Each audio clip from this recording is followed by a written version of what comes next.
On today's episode of the Unveil Podcast, I have the privilege of chatting to another Victoria, Victoria Rose.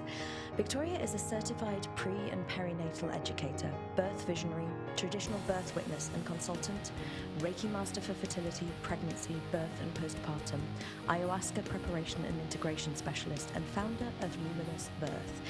Victoria guides adults back to heal and deeply re-imprint their own birth, pre-birth, conception and preconception experiences as an effective way of resolving fertility blockages, consciously conceiving, and coming back into right relationship with nature, pregnancy, birth, and life.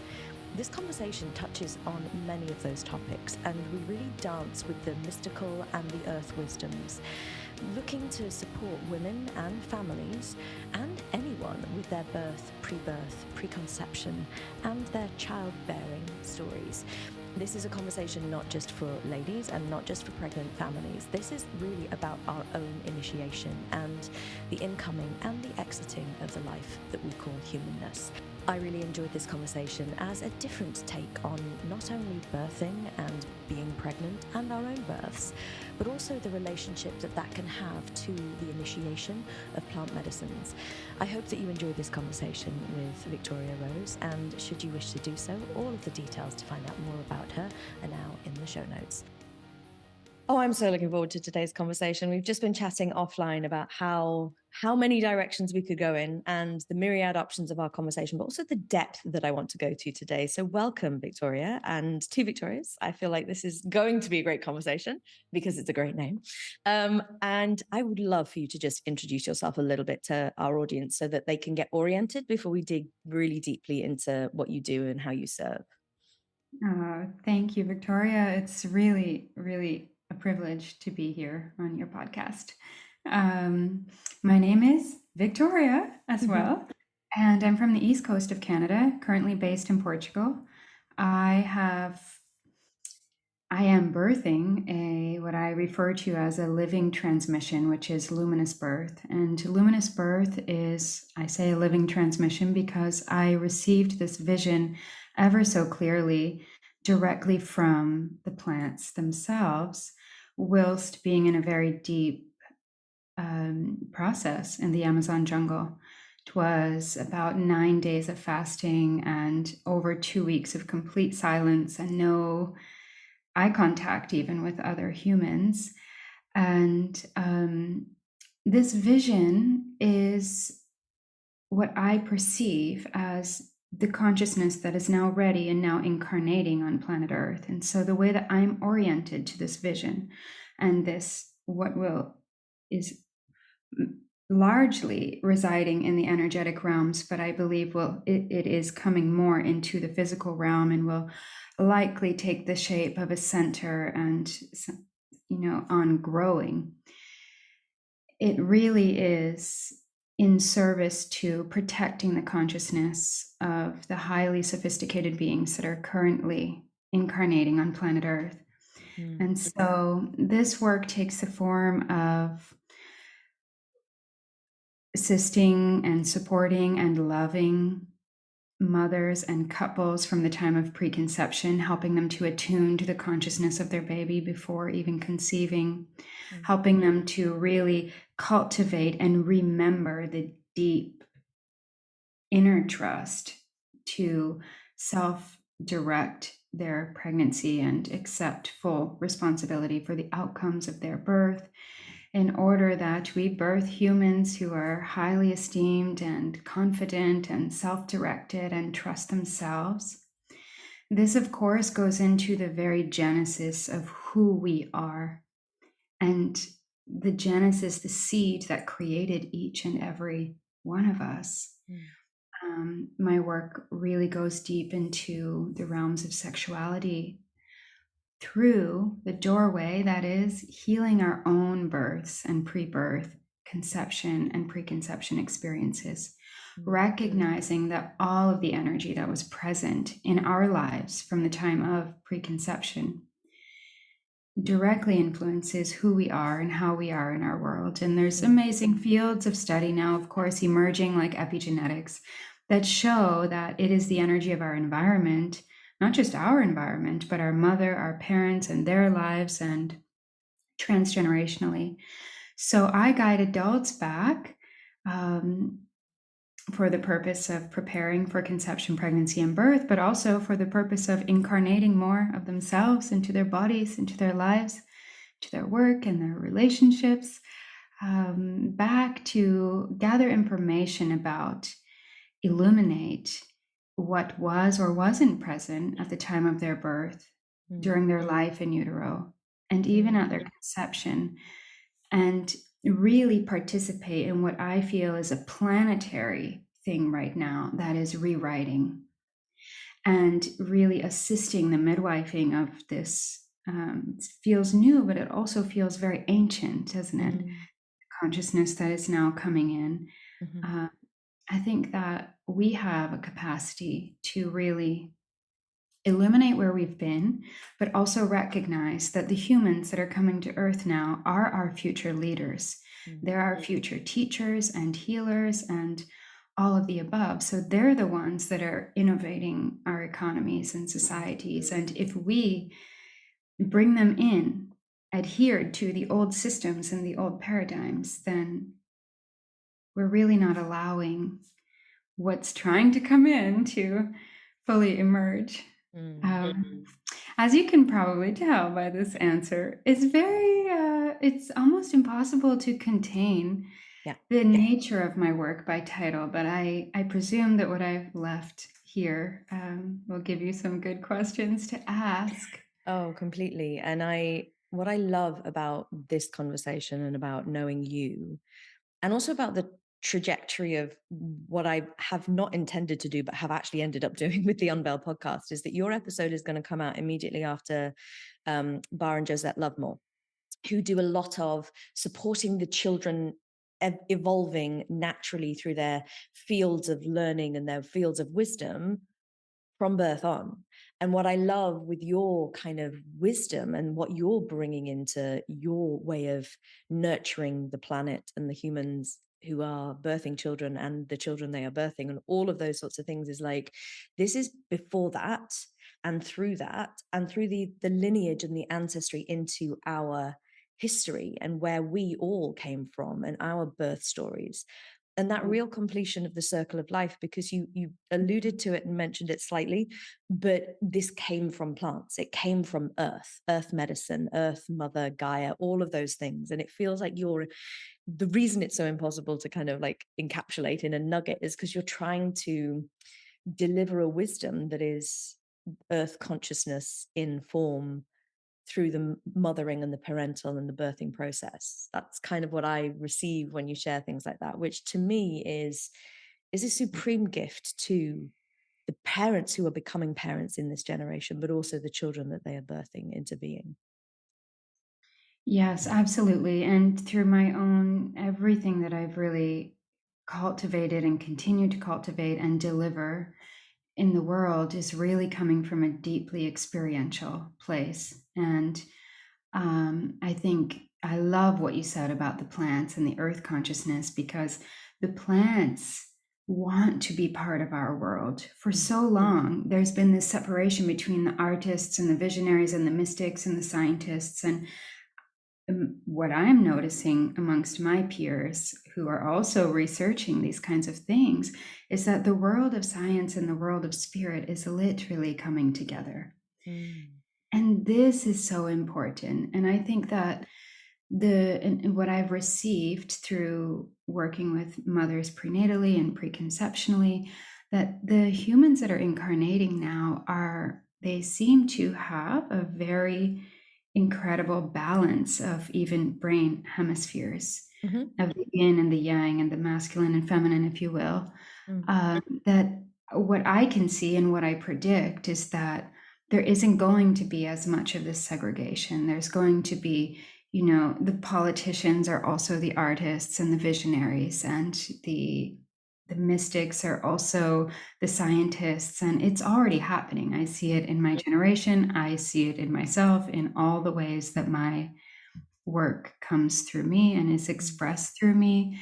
And I see this continuing. So that's a really beautiful thing and a really important thing. we have a very deep, and I think we have to be very, very humble to this as a culture, that our separation from nature, to the mother, to Gaia consciousness, like you so beautifully put it, is deep. It's very deep. That oneness, the wholeness, the masculine feminine union, if you will, has been definitely interrupted. And so we have to really recognize that our births imprint our lives. And in no other culture, and definitely no other species, do we separate mamas and babies at birth. Mm.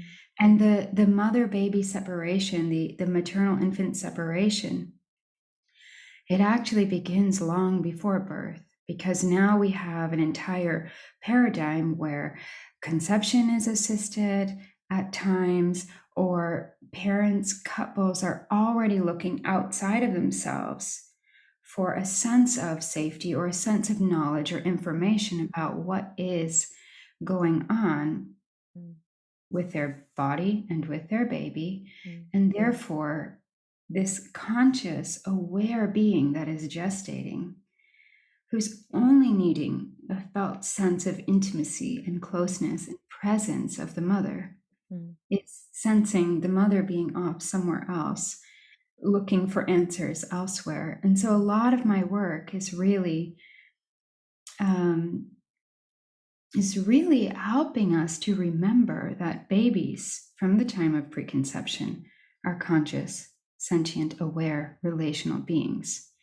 And in order for us to be engaged as conscious participants in our lives and in our work and in our relationship, to be in relationship with life, we have to be treated and included as a conscious participant from the time of preconception.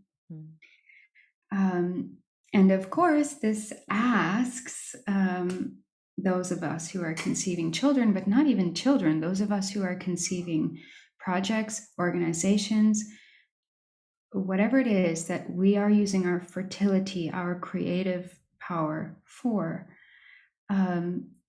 we're at this precipice in our world where we're being asked to let all that has been fall at the wayside.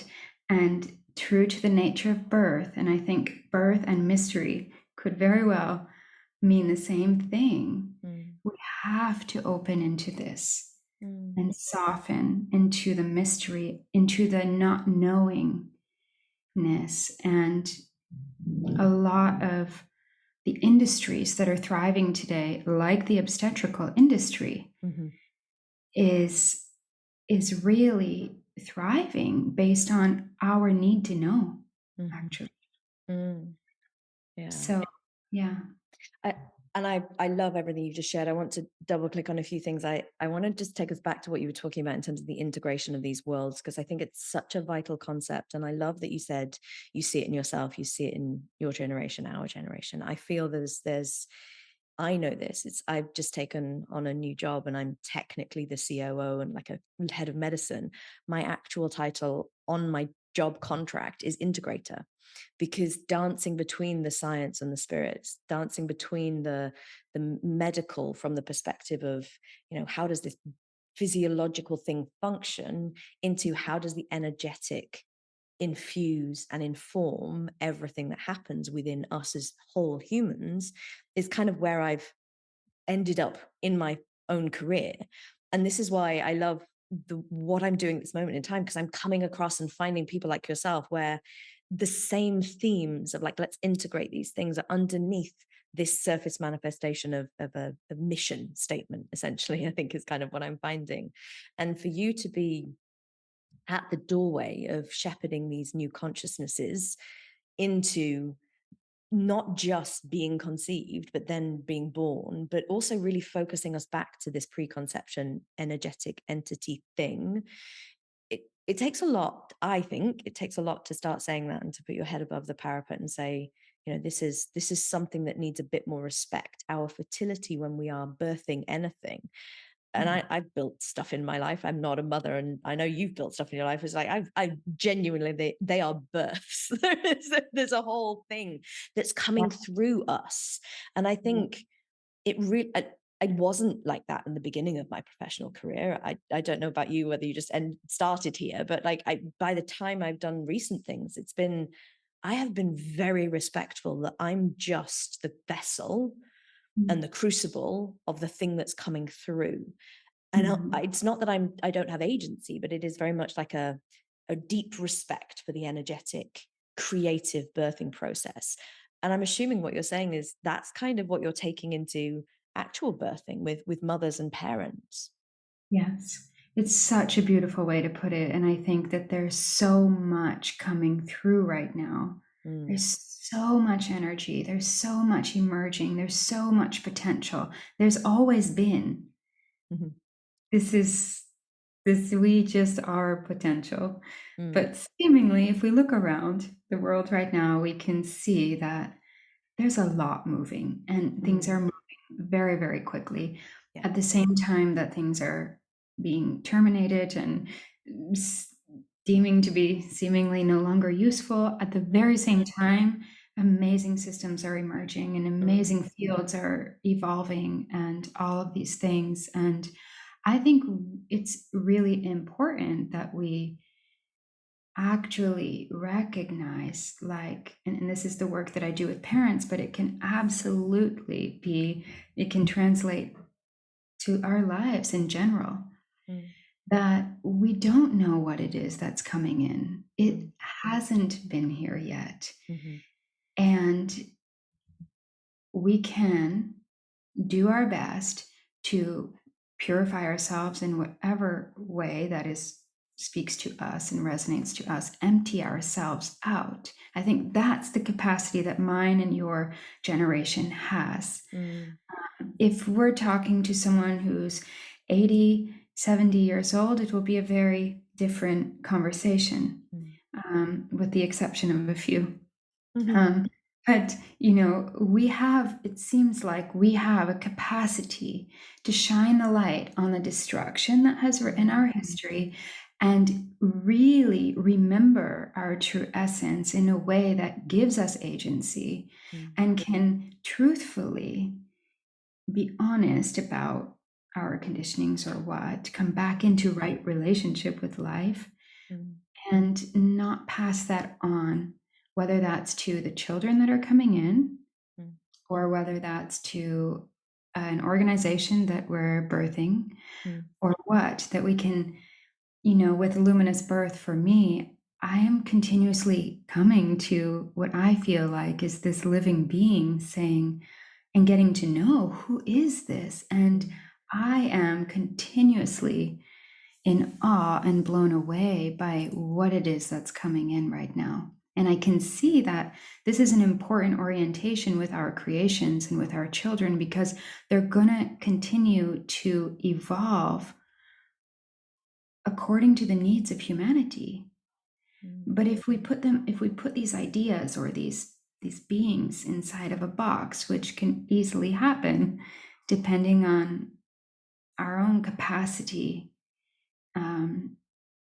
for receiving, for giving, for all these things, our own birthing capacity, then we really could limit what's coming in. And I just think that we're alive at a time that is immensely opportunistic. I love that you say that, because I think it's very easy to look at this time and think, wow, like we're all, we're all screwed. Like there's so much terrible stuff happening, because it depends how you're looking at it. Like I'm very much like you. I'm very much in the perspective of, the destruction is paving the way for new things. And I feel like there's so many things being allowed into people's consciousness, often the same idea being birthed into different nodes at the same time, that's kind of coming together. That's certainly what's happened to me in the last kind of few months here. It's like I'm finding the people who the same thing was being like infused into, which is awesome. But it's taken me to clear out, to empty out, to not feel like I'm driving this ship, but I'm just, keeping it upright whilst the ship is being driven kind of energy. I don't know if that's quite the right analogy, but it's in there somewhere. It's that kind of essence of allowing myself to be a shepherd of something rather than, you know, the master of it. And I that's taken a lot of personal work. So I'm really interested in your kind of connection to an individual's birth story and how that influences the way they then go on to potentially receive or then gestate or whatever it is. Could you speak a little bit more to that in terms of what are we looking for? What are we working on? What's the problem maybe, or whatever you want to say in terms of language? What happens with our own birth stories? That's the legacy that gives us different orientations. And what are you working on when you get clients, when you're looking at their birth story? Yeah, it really depends. And I become more and more coherent with my own birth story and pre-birth experiences. I do, and one of the things that have really steered me in this direction is probably I've said before, my adult life has been largely remembering that I didn't really forget. And though I think that's true for everybody, but I do have my own very visceral memories of my birth and very early life and even prior. And so we all remember our births. We all remember our births. And William Emerson, a pioneer in pre and perinatal psychology, who I really look up to, he says something really important, which is that we really have to redefine what is memory in order to understand the way in which we remember these early parts of our history. Tend to associate memory with what we remember, cognitively explicit, what we can put words to. But these memories are coming from a time that are pre-verbal for the most part, particularly if these are embryonic memories or fetal memories. We don't have words to put to these memories. However, any and all of the things that we experienced during that time of our lives is the fabric of who we are. You know, we used to think that, well, babies start hearing after the auricular part of their anatomy is formed. This is absolutely not correct. You know, so science is catching up to realize that it's actually consciousness that precedes development. So it's the energy that's present that, and epigenetics shows this, that the environment informs which genes are expressed in the DNA, right? So as we go back to revisit these early times, and I actually want to, and I find myself doing this a lot, but changing the language of all of this. I often find myself saying we go back to remember our births, but to remember our births, or rather to become aware of the memories that our bodies are holding from that early time of our lives, we don't need to go anywhere. We merely need to look around at our lives and look at each and every day of our life, actually, which is a representation of our birth. And the birth is a culmination of everything that preceded it in the pre and perinatal period. So we are always re-experiencing our births, and particularly so. Midwife Sunny Carl, she's the author of the book Sacred Birthing, Birthing a New Humanity. She says, especially so during times of change and transition. So if you look at what comes up in you when you are ending a particular phase of a career or a job position or a relationship, or you have a little victory in your life, or you're going through a particular crossover or threshold or transitory period in your life, look at what comes up in you, in your body, in your feelings. How do you orient to that? And much of what is there is indicative of what was going on at your birth or wasn't going on at the birth. So I think the value, and so I guess, yes, I'm coming to a place of, I think my coherence with my own pre and perinatal experiences allows me to hold quite a vast space for other people's stories to emerge. And I can listen on a multidimensional level to all the ways that these stories are being told, which can come through the behavior, which can come through many different things during our course of working together. But I can also be very, very aware of, oh, that's mine, and that doesn't belong to them. And so in this work, I think I have to, even though I have amazing mentors and teachers and trainings and education, I have no choice but to leave all of that at the door and actually consciously command that it stays at the door, because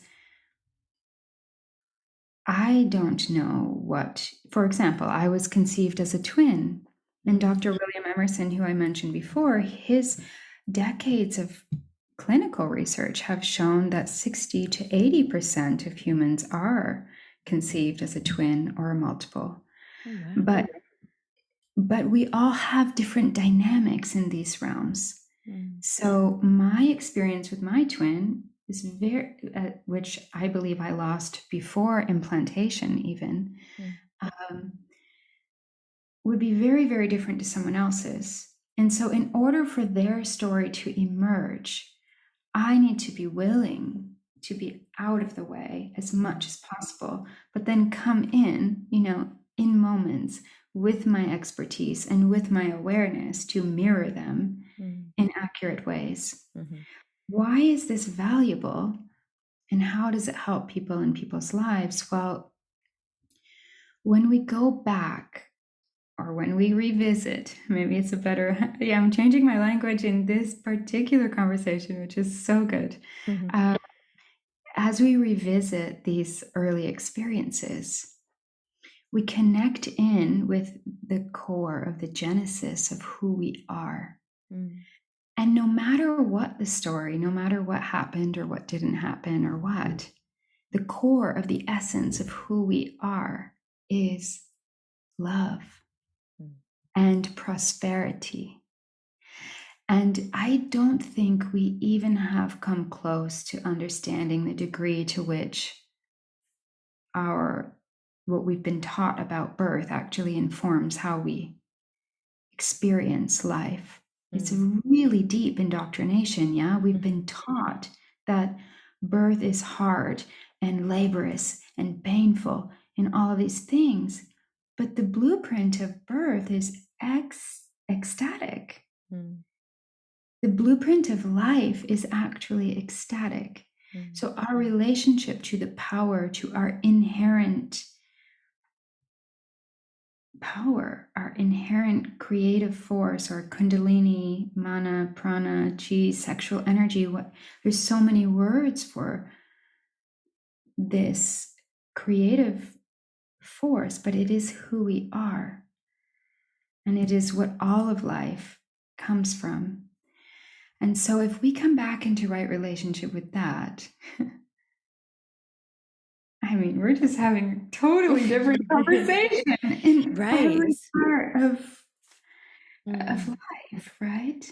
It's so interesting listening to you talk, because a couple of things have happened to me just recently, but it's also been a theme of my life in terms of, you've mentioned a couple of times being in alignment with your own birth story, being in coherence with that. And I understand viscerally the power of having the right story for our history, like understanding somewhere here, the correct, and not correct in terms of good, bad, just this is the objective truth of what happened kind of energy. And it seems to me as you're talking, I'm kind of really feeling into that power of understanding your legacy. There's a lot of chat about ancestors now and the ancestry and respecting the ancestry, which I love, but I think we do typically miss that step of where did we come from in those moments, just preconception, conception, gestation. It's like, what was our actual energetic blueprinting, or epigenetic blueprinting, we should probably say, the stuff around us and the stuff informing those moments. Because until we have the correct story, we're attaching to the wrong thing, and we're not home. We're not actually, we haven't landed almost. And so to feel into this idea of the ecstasy of creation and that kind of that ecstatic nature of being totally coherent with the organizing principle of life, it feels like, and this is the thing that annoys me every time I record a podcast, I feel like everybody should have access to you. It's like, why doesn't everyone know this? Because you're so right. The indoctrination, especially in everything to do with children, birthing children, it is like an industry entirely orchestrated around putting the locus of control outside of the parents. Lights that tell you when something's not right, alarms, cribs that like basically do everything for the baby itself without the mother needing to be there. It's like, this is insane. It's like, it's just insane. And it baffles me how we have just allowed ourselves to surrender our organic naturalness to technology. Yeah.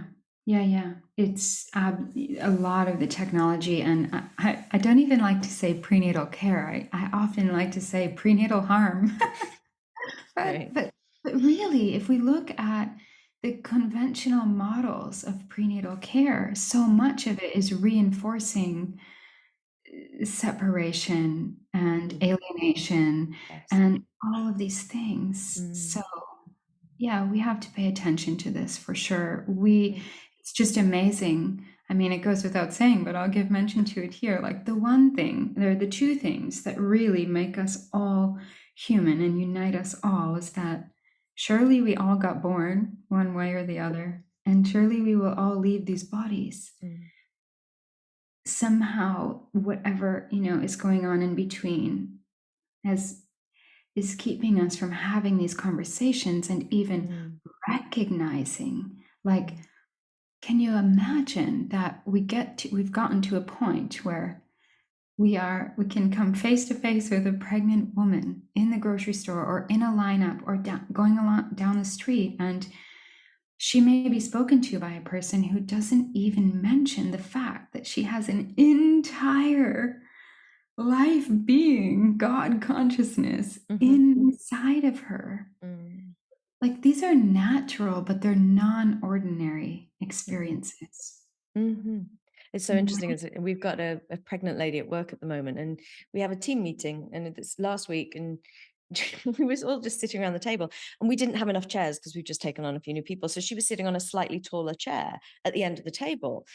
And somebody said, "Are you okay there? Would you like a lower chair?" And I was like, no, we need to leave her on that because it's like her and her baby, because we could see her bump. And I was like, it's like both of them are here with us. And I was like, this is the best thing. Like, no, leave her on the higher chair. We don't need to hide her bump under the table.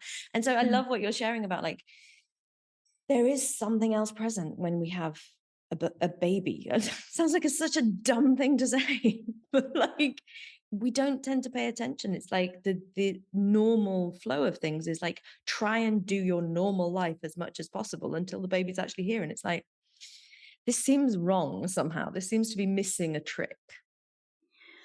A lot of, I think, the wisdom of my work has come from the place of really being connected to the baby's experience and the consciousness of the baby since my earliest memories. I remember being 8 years old, 8.5, 9-ish. My mother was pregnant with my brother, and there was a ton of turbulence in the house, and the relationship between our parents was very intense at that time. And I remember them arguing, and I had this, I mean, I was 9 years old. Nobody taught me this, but I can remember sitting on my bed and just connecting straight like a channel to my brother, who I just knew as the baby at that time. Didn't know he was going to be a brother, but letting him know, look, all of what you're experiencing right now, like, these guys are just confused, and none of this has anything to do with you,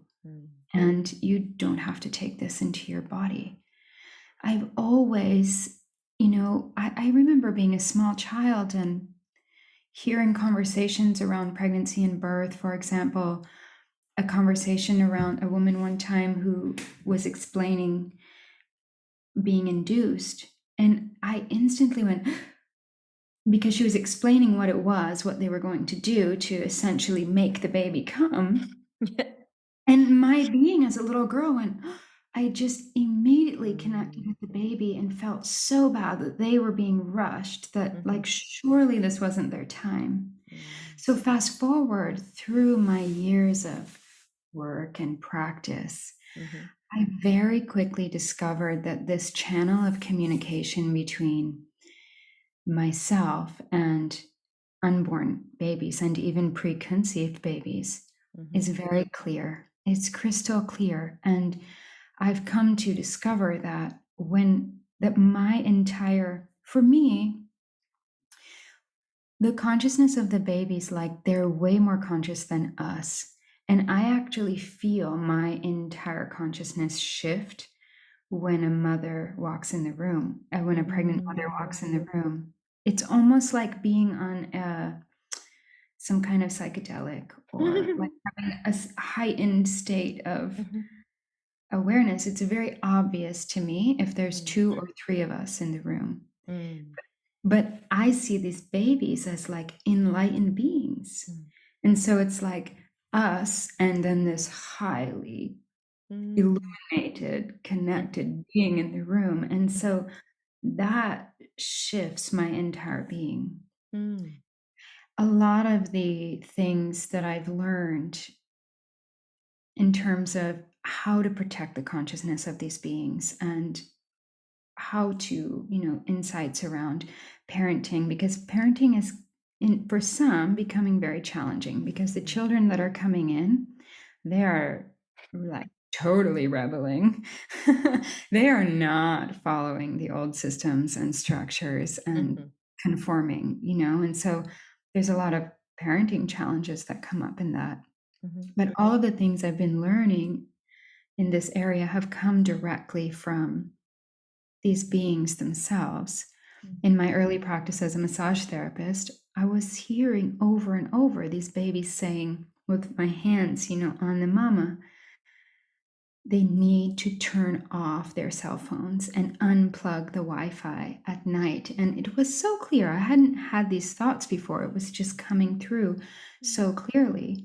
And now we have influx of information coming out, obviously looking at the harmful effects of EMFs and 5G and ultrasounds and all of these things. The way that I've connected to it and understood it and interpreted the messages that are coming from these beings has been in a more spiritual way. I can see that is the sound frequencies and the sound currents of these technologies are very, very, very intense for them, and creating already at that early part of their stage of entering form and incarnating tremendous static. So I think what we need to be doing is we need to be bringing in babies that remember where they're from and who they are, so they can successfully deliver their mission and essentially not forget. Yeah.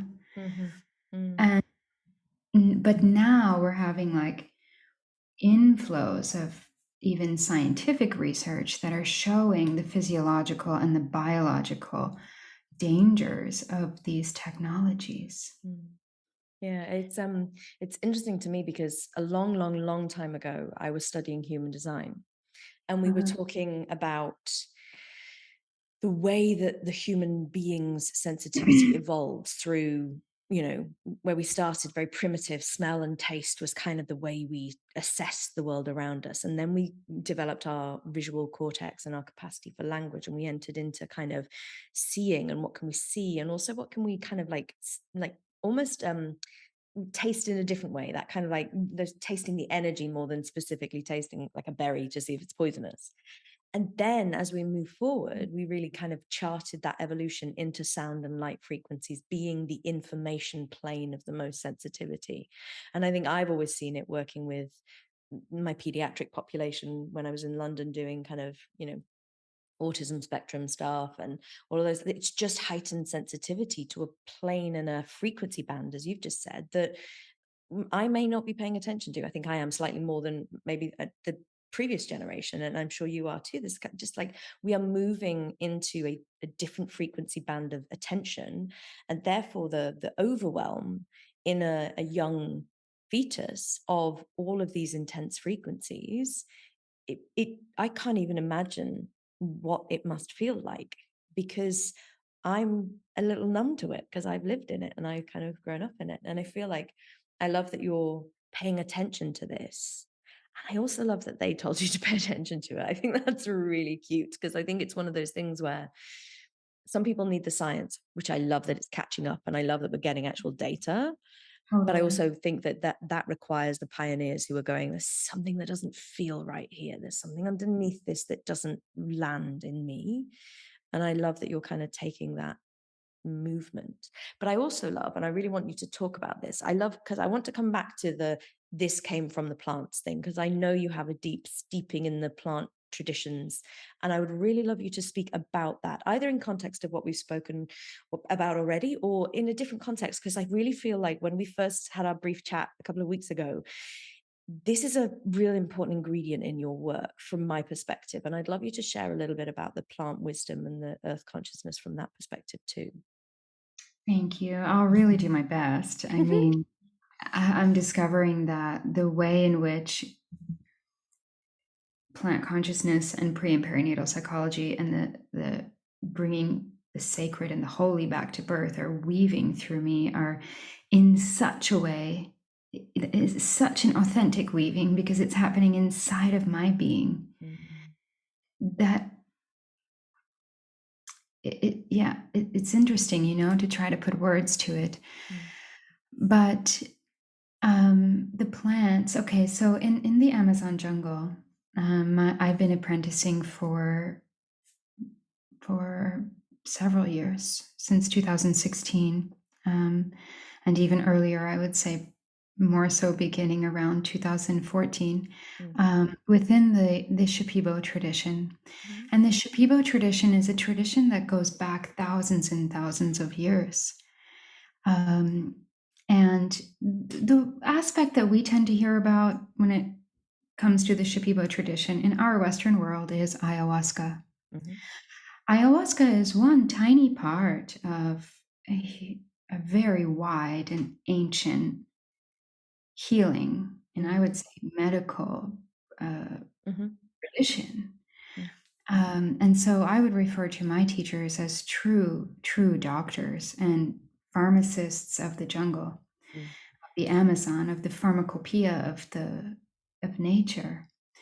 They have an unforgotten understanding of the origins of health and the origins of disease and the origins of peace and the origins of violence. And they have an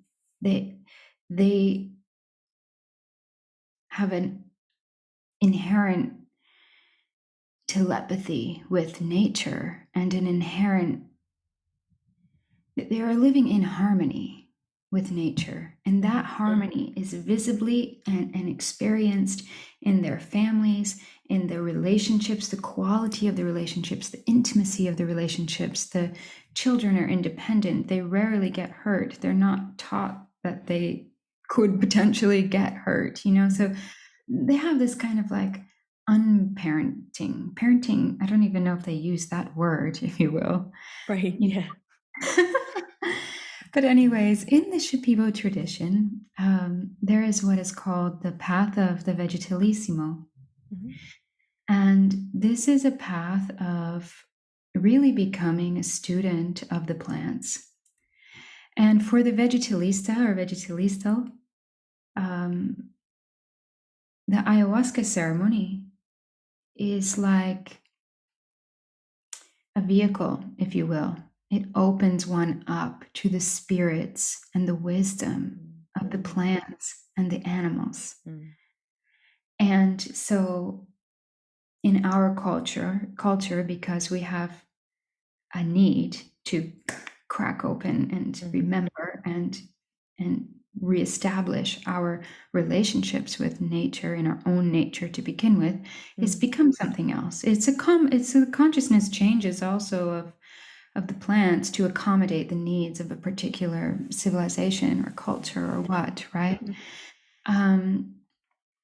So I'll bring in this concept, and maybe you've heard it before, of the master plant dieta. When I say dieta, I'm speaking about a relationship, not a way of eating. So just to get that out of the diet isn't necessarily what you're eating. The diet is referring to a relationship that a sacred contract, if you will, with a plant teacher. And during the dieta, upon opening the dieta, which is usually done via an ayahuasca ceremony led by a maestro or maestra, who's holding you, encapsulating you with a lot of protection while you go into this diet space. You're committing yourself to this being. In a way, it's a bit like a marriage or a very deep, conscious friendship that you're making. You are committing and agreeing to really open yourself as a student or as a counterpart, and to learn and receive the wisdom and the power of this plant, of this conscious enlightened being, if you will, teacher, into you. So you are committing to being in silence, hopefully, and being very focused and concentrating on your process, only eating the foods that are given to you by your maestro, which is very, very strict. No salt, no oils, no sugar, no flavor. This is like traditionally would be one fish, very dry river fish, and one plantain, actually, a day. And so, and also you're fasting as much as humanly possible, whilst drinking the extract of the plant or the leaves or the bark of that tree or that plant, depending on what you're dieting. And the spirit of that being comes and works on you and with you through your dreams and through your ceremonies, and through it literally infiltrates every aspect of your experience. Now, this is really beautiful, because one of the ways it was described to me one time, and it really stuck, and it really makes the most sense to me for understanding this merging of plant consciousness with human consciousness. A dieta is really like a pregnancy.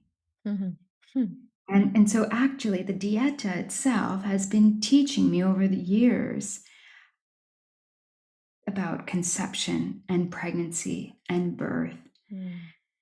So upon opening your dieta, it's like you're consciously conceiving a new being. You're planting a seed, literally, in your being. And you can have a dieta that is 1 week or 2 weeks or 2 months or 1 year. It's just important that you really commit and honor the commitment that you've made with that plant. It's a very strict process that you really need to accept responsibility for, because it's really, in the dieta, you become very malleable, changeable, physically very weak, but the plants are extraordinarily sophisticated. So they come in and they make changes on your being physically, mentally, emotionally, and spiritually. So you want to really respect this process. But just like a pregnancy, upon conception, you become a lot more sensitive to your world. You might be around people that are having a conversation, and it might even be about something positive, but you just can't be around it. You become very, very sensitive in terms of the foods that you eat. You're not going to watch violence or listen to violence or anything like this. The plants also require that you commit yourself fully to them. And so much in the way that if you were in a committed relationship or marriage. You wouldn't go and be intimate or sexual with another person. You're actually giving your full energy to this plant being. So you're not releasing your sexual energy in any way or engaging in those kinds of things. Your entire fertility is being used to nourish and open and go into very deep spaces of reciprocity with this plant being. So it's important that everything that you do, and this is one thing that the plants have really taught me in all of the prenatal education that I give or share or that comes through me, is not for the purpose of preventing what we always refer to as birth trauma. It's rather to really harness the power and the potential and the opportunity that is birth, that is to really empower these two humans to be an incredible architect of the being that is coming in, and to maximize humans' potential for love. So the Plantietas have been incredible teachers for me in that space, to realize, oh, okay, I have to let go of this food and this thing and that and everything. How about if I don't orient to that, like I have to let go or sacrifice things, but rather that I am offering these very simple things in reciprocity. And rather than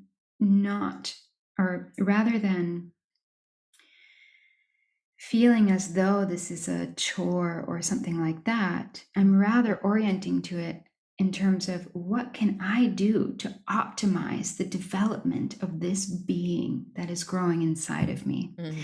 The key with the Plantieta just happens to be that being that is developing is you, the diet. And so you want to be very sure that the psychological and all of these aspects of the development are straight and connected. Otherwise, obviously, it's going to could have. In the case with the master Plantieta, can have very serious ramifications lifelong. And so it's literally this lived experiential teaching. Upon closing the diet, and the diet or the plant that you're dieting is communicating with you, illuminating. And the Shipibo tradition is wide, and over the course of history, they've dieted all kinds of different plants for all kinds of different reasons. It's the same in our Western world for a long time. There's been a lot around getting stronger and more powerful, and these kinds of dynamics are absolutely present even in these ancient indigenous cultures. We are very, very, I believe, supremely blessed to have teachers who only work with plants that are considered doctors, that are healers, that are really reactivating our capacity for love and connection and health and prosperity and all of these things. But so we're dieting only a few different plants. One in particular inside the Shipibo tradition is known as the mythologically they would refer to her as the tree of life, the bridge between the heavens and the earth. And this is the being that I've received so much wisdom from around conception, pregnancy, and birth. She really illuminates. She's a tree that is actually bioluminescent. If you go see her in the nighttime, the leaves that fall from her are heart-shaped and they glow a bright luminescent blue. It's literally the most avatar experience you can actually have as a human. You're standing in the jungle at nighttime, and as far as you can look, it's just glowing like a galaxy of stars. And so when you come into relationship with this being, and she was only discovered by our teachers a little more than a decade ago, and there's a ton of and there's only, anyways, that's a whole other conversation, but there's a ton of theory around that, right? Mm-hmm. When the students are ready, the teacher appears in a way. Mm-hmm. So she illuminates every aspect of the psyche, of the thoughts, of the whole entire being. In that way, like birth, you go through the process. And upon closing the diet, this is the moment where you give birth. And from that moment on, you're now, there's and this would go into like integration of how to emerge. You're literally coming out of this realm of spirit and entering back into the human world. So there's all kinds of intrinsic wisdom and teachings inside of this process that one learns simply through going through that process. So whilst being in the jungle, and hopefully this will tie it in a little more to your question, Victoria, I ended up working at a healing and research center. So I became very up close with some of the most recent research that's taking place looking at ayahuasca for the impacts on mental health and DNA expression. So they're literally looking at the epigenetic changes, if you will, that take place in the DNA before and after doing an ayahuasca retreat. The beautiful thing about this research that these amazing doctors and psychiatrists are doing, I can link you with them. They're good friends of mine, and they would be amazing to speak with on this platform, actually. But they're conducting this research in the traditional setting. Right. So this is not like a clinical sterile environment. This is in the indigenous, immersed in the traditional setting. So, and they're including all of the elements of that setting as qualitative data for the research. So whilst being so close to this research, which is amazing, I, of course, was thinking like, okay, if we're doing all of this work and all this time and energy in all the forms that we're spending to remember that we are love, surely we can keep this consciousness intact from the very, very beginning. Surely we don't. And then, I began to, I've witnessed thousands of people go through these processes with ayahuasca, and inside and outside the traditional setting. And it became really confusing to me how we could go through these deep cleansing processes and processes of remembering and opening and reconnecting with source. But then when it came time to have children, a lot of the people that I know and knew would go through the entire gamut of medical interventions.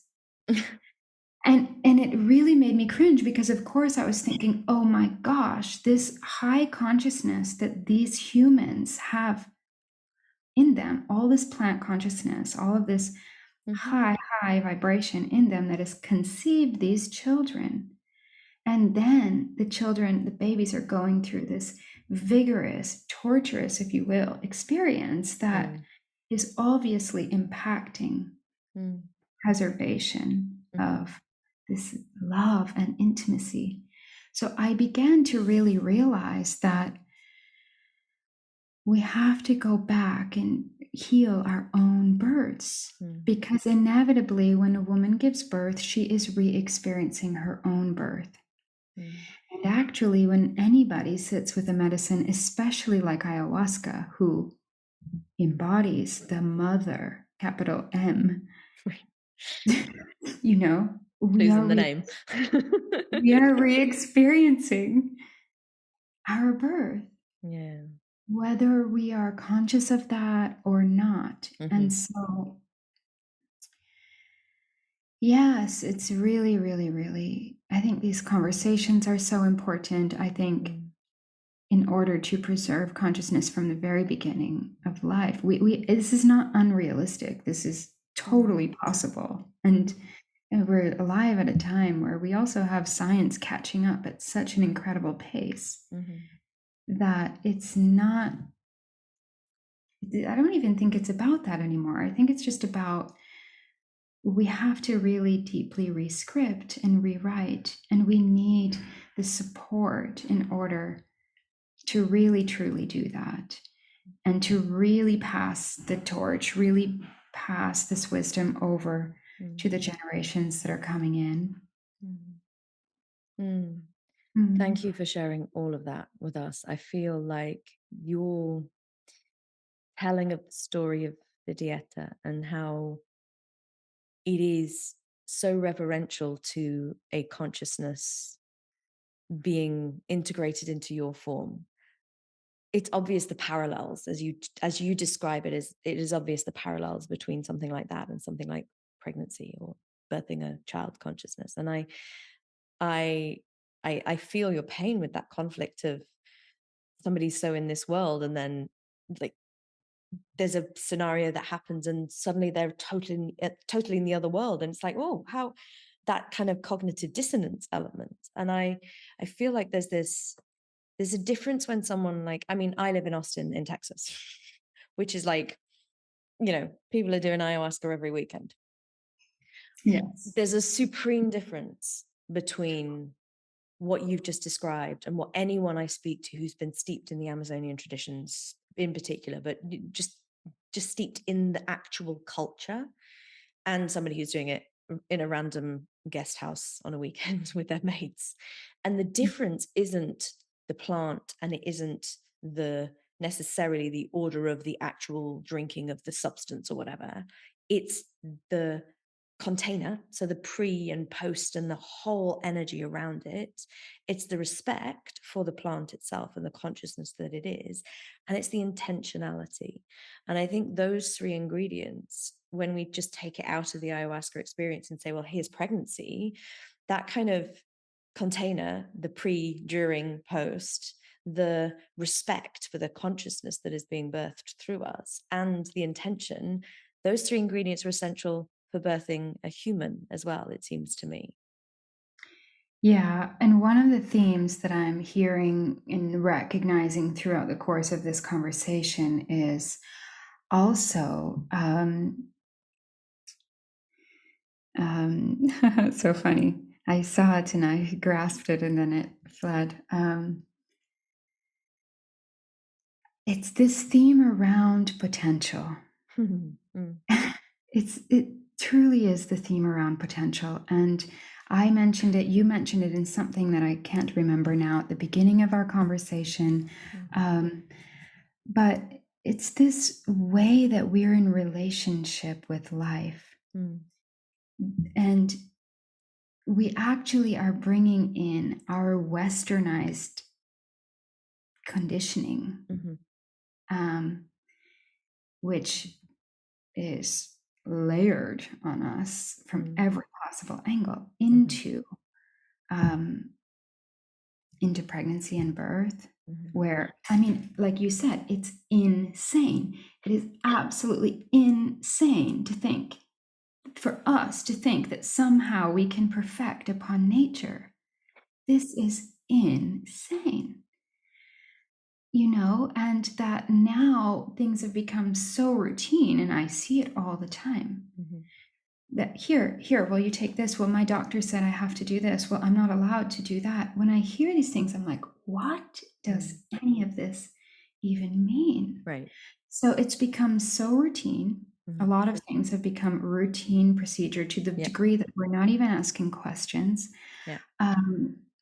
That we have come very far from really being connected to the potential that's available to us. And I don't think I see it in birth, I see it in ayahuasca ceremonies and healing in general.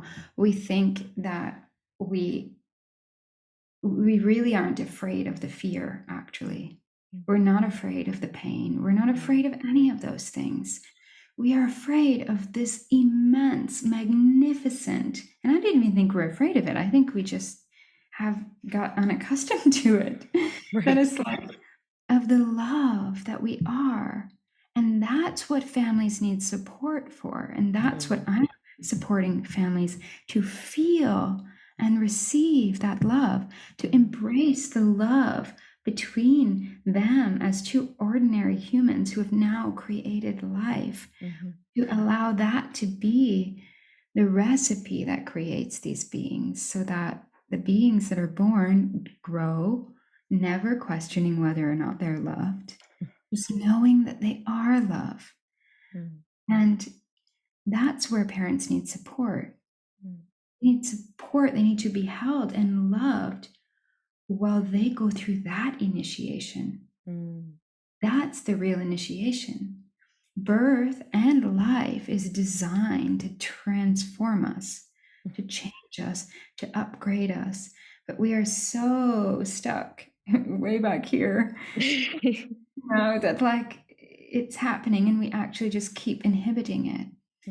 So yeah, of course. And I don't say these things to be insensitive, that absolutely we have had traumatic experiences and we have wounds and we have to pass through pain and fear and all of these things. But I think, and in particularly with my work of revisiting our own births, our own conceptions, our own entrance into our lives, is not to marinate in what did or didn't happen.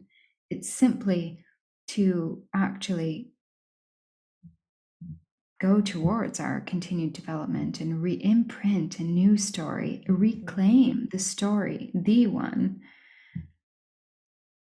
that is, life. And it's potent and it's ecstatic, and maybe that's what we're really uncomfortable with. And maybe that's the hard thing to hold, right?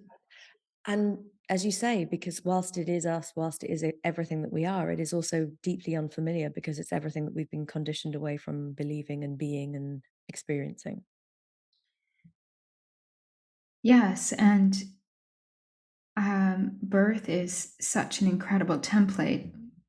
Many, probably most modern midwives and doctors actually, it's a reality that they've never seen a normal physiological birth, because a normal physiological birth requires a normal uninterrupted physiological pregnancy. And the very things that we're doing, like monitoring and observing and checking and assessing for risk, all of these things actually impede normal birth physiology. But if it's all left alone, and the two humans that are transforming into parents are supported and loved through that process, then and this is what birth imprints are meant to be, I believe. The birth is designed to imprint our entire lives.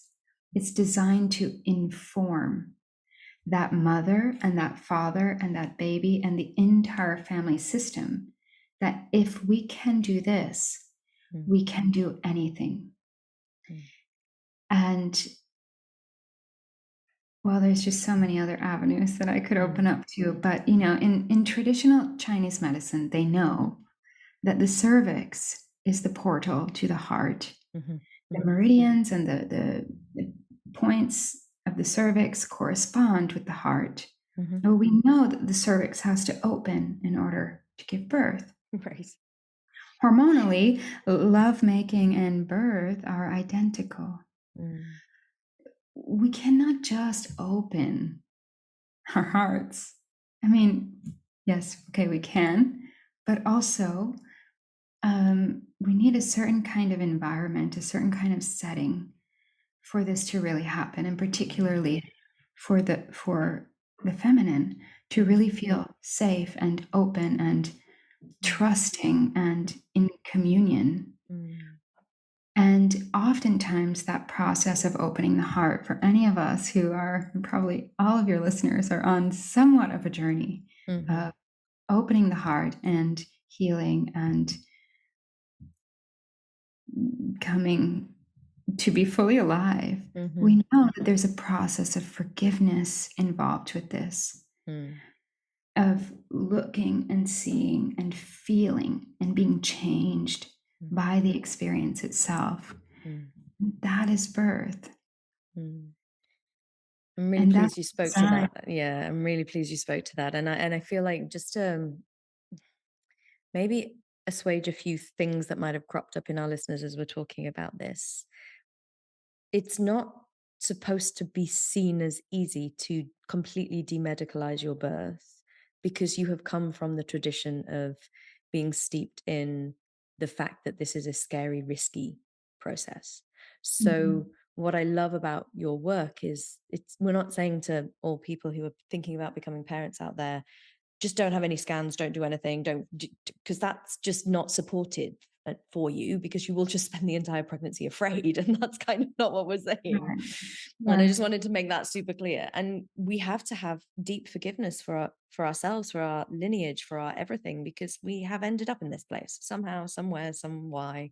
We're in a place where this is the way we have turned this supremely natural, leave well alone and it will do it itself process into something that's become, that has many interventions now.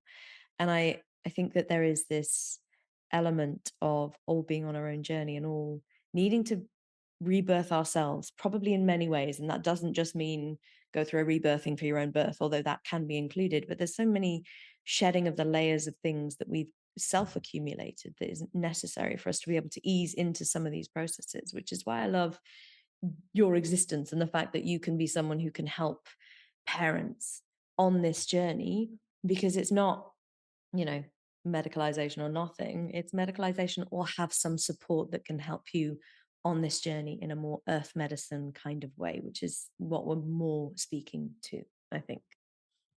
Absolutely. And of course, I think to birth, to make fully informed decisions based on knowledge of all the alternatives is of highest value. And so we have, I think that for any of us who are choosing to open the doorways for a soul to come in, we need to do diligence and to really learn. Yes. And the learning process is mostly unlearning. And Right. Yes. I think that it's worth saying that when you go through this process of natural concept and conscious conception and pregnancy and labor and then birth, that the potential of this is that it heals. It will inevitably heal this lifetime and any other ones that might have contributed to any of your confusion about your power and about your capacity and your ability. And likely, as all that instinct and all that power and knowing in an ecstatic blueprint that is you, is me, is all of us, will reemerge. And you will never second guess anything again. It's designed to do that. Birth is designed. The reward centers that turn on in an unmanaged birth chemistry are huge, and they're important because our children need us to trust our instinct with everything that concerns them. And I know that we're probably closing here in a minute, but to go back to the beginning, that let's look at the big picture of this. There are incredibly powerful humans coming onto the earth right now. They're coming at this moment in time on purpose. They're coming to lead us into a new way of being in the world and teach us a new way of being in the world. They're coming to lead and innovate. And again, coming back for us to be humble that we are alive right now at a turning point. And so we have to be willing to let go of what has preceded in order for that to come in order for them to come and do their work. So the future of society, the future of economies, the future of all of it really depends on welcoming the consciousness that's now coming in. Mm. Mm.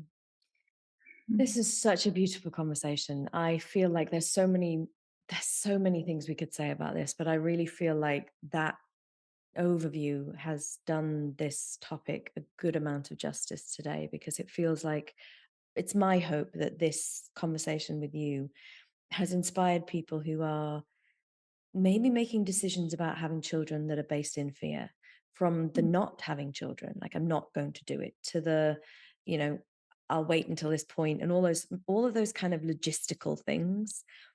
I hope we've inspired a more energetic and consciousness awareness element to those things. And I'm speaking about that simply because I've had several of those conversations this week with people, last week with people. It just, Amazing. like, I really hope that some of this conversation helps every single parent out there who's maybe feeling the energetic discord between the medicalization and something that they sense inside them, where they're like, really, is this really how it needs to be?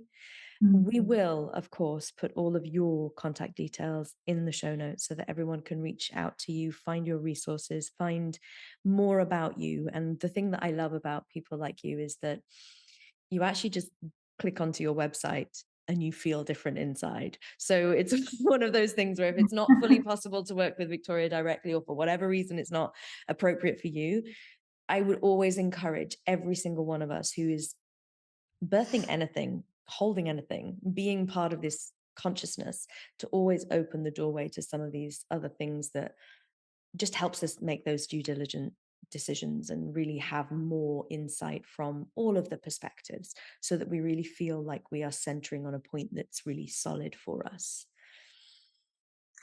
Yes. Yes, totally. It's designed to be pleasurable, designed to be ecstatic. Nature designed it this way.